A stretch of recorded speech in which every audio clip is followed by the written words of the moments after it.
published my second book. My first one came out when I was a senior in high school. My second one is called Living for Today. And I'm just going to start off reading you an introduction about children's advocacy centers, because that is what has brought me to such a platform of speaking out on this epidemic. According to the National Children's Alliance, 139 children's advocacy centers in the United States helped 75,000 abused children in 1998. Behind these numbers are the faces of innocent children whose childhoods were shattered from some form of abuse or trauma inflicted by them, by evil and sick people. Remember, the numbers reflect only the numbers of children who had the courage to break their silence that year. My sister and I were two of those children in 1998. 10 years after we broke our silence in a children's advocacy center, 251,000 children in 2008 received services at these centers across the United States. That massive number is proof that we need advocacy centers.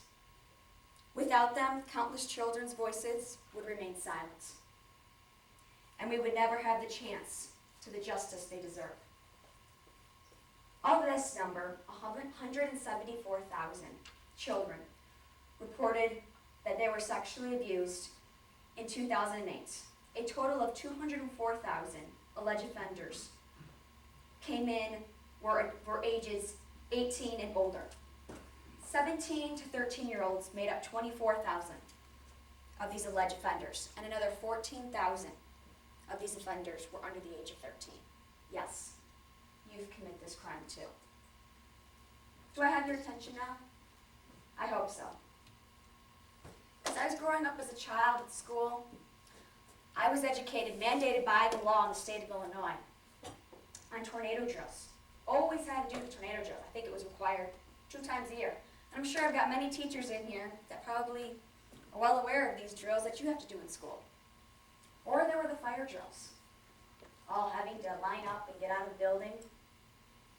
Every single year from kindergarten all the way to my senior year of high school, I went through these drills. And of course, I can't forget, there were the bus drills, having to evacuate the bus. And as I learned these drills, it was drilled in my head, it was all because of safety.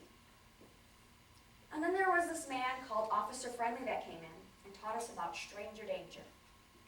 This is a man that came in and taught us not to take candy from a stranger when you're approached,